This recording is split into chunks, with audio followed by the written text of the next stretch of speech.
akkam jirtu kabajamtootaaf hordoftoota keenya kun qophii jaallatamaa keessan cilfaadhaaf fallaana olitti reebaa akkasumallee boojjitoo bireedistii olitti rukutaa teessuma keessan irra teessanii akka Tigiraay biyya waxxaraa jirtu gurra keessan waxxarsanii kan nu eeggachaa jirtan qophii miidhaginaati.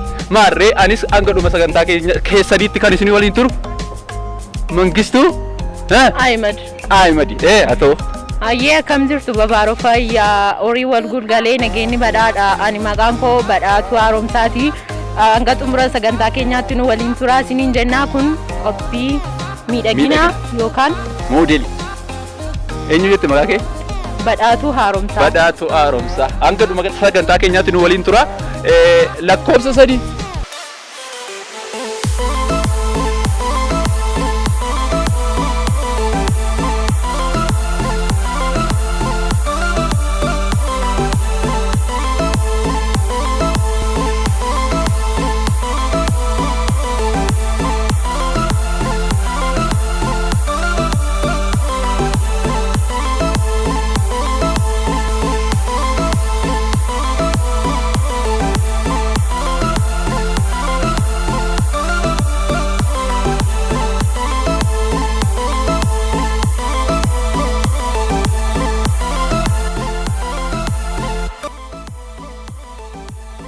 Galaanee kiyyaa qorra baraan dadhabee morma kee jalattan dhiyeessaa jedhe caalu. Galaanee dhabni yoo ishee sirba caalu kiyyaa.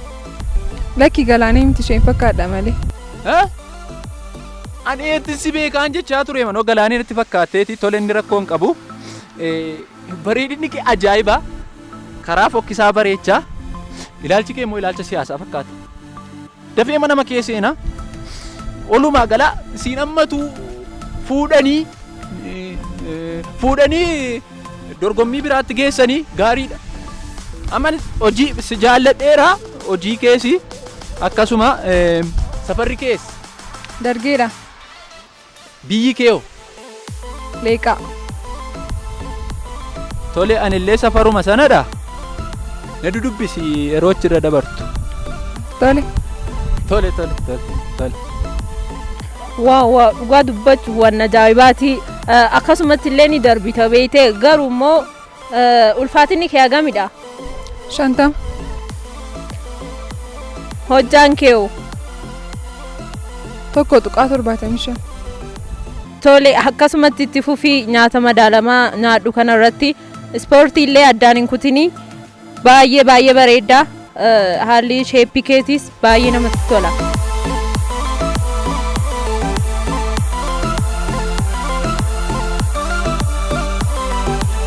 Lakkoofsa 11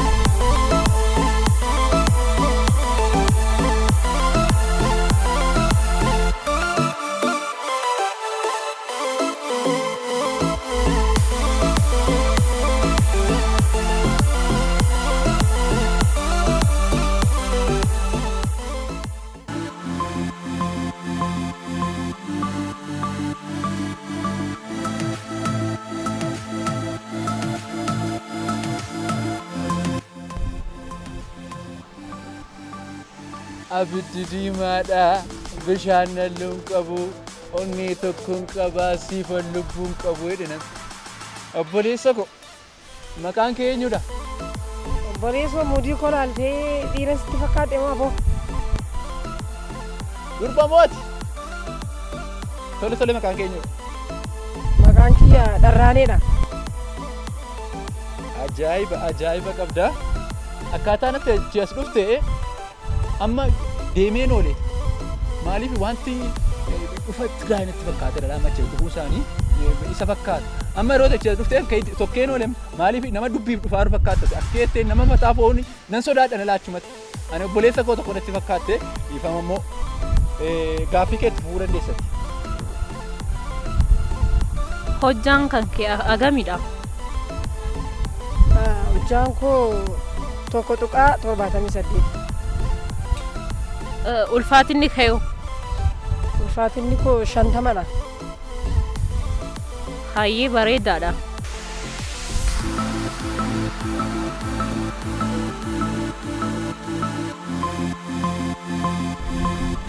Lakkoofsa 9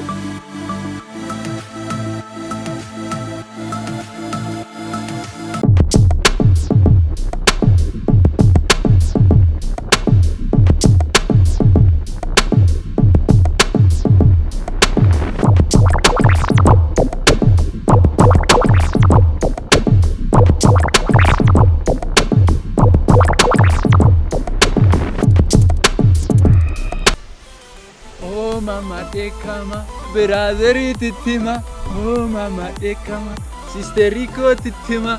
Wow Tanzania ajaa'iba hojjette ajaa'iba erootii dhuftee ani siinii sirba Diamond ta'e sirba P Square ta'e sirba tokko keetti si beeka.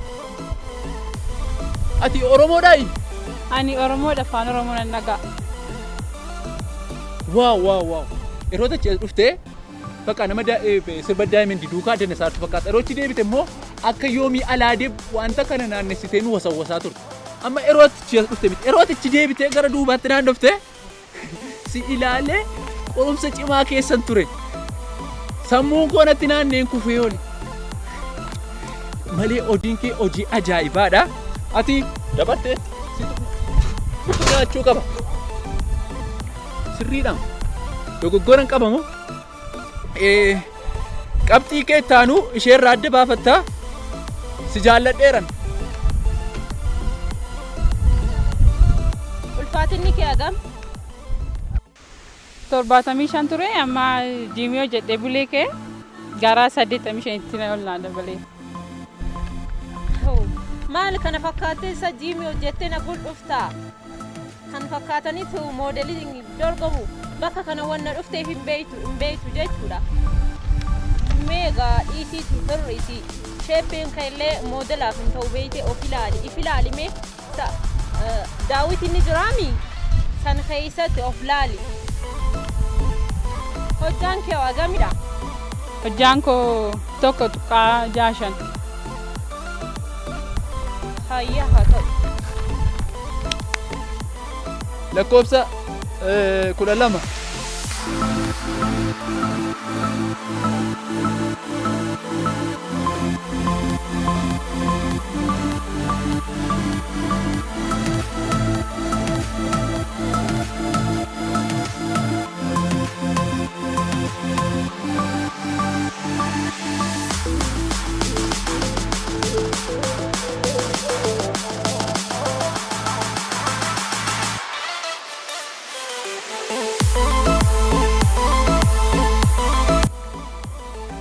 Jaalallee ko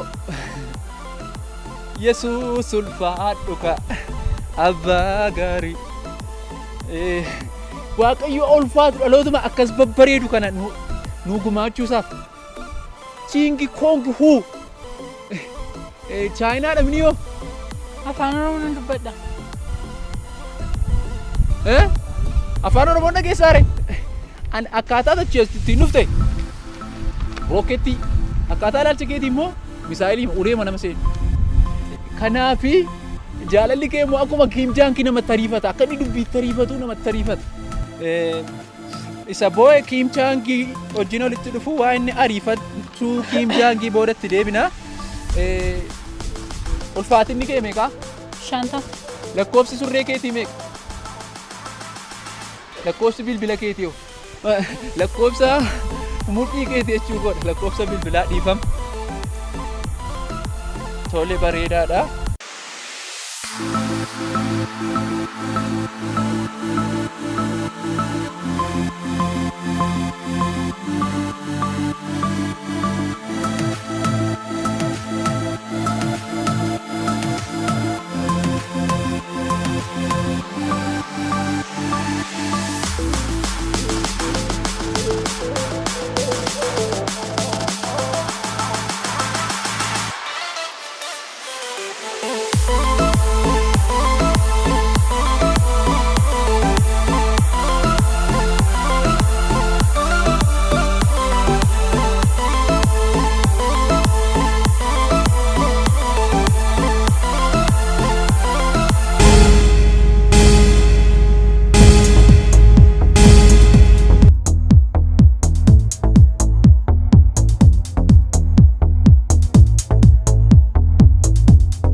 Hayyee kabajamtoota daawwattoota keenyaa kanneen mana keessan teessanii karaa foddaa televezyiina keenyaa qophii miidhaginaa yookaan moodelii daawwachuutti jirtanii ammaan sana immoo sadarkaa keessa isin beeksisuudhaan geeba abbaa laannuu fi miidhaginaan sadarkaa tokkoffaa argatee fi geeba laannaa.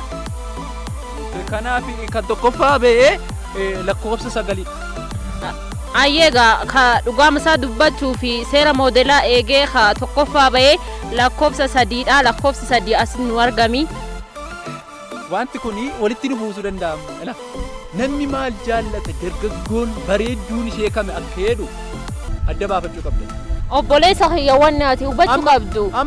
Ka ati ilaaltu bikka biraatti. Jijjiiramni biyya kana keessatti dhufee waan nuti jijjiirameera. Akka amma durii qallinaani amma garuu akkas malee akkas miti. Akkas guddattee naan tokkoffaadha malee akkaataatti deemaatti miti. Injifatoo guyyaa har'aa akka ajaa'ibaatti jaalladhe lakkoofsa 9 kottu. Waaw. Ilaasiif kana mala.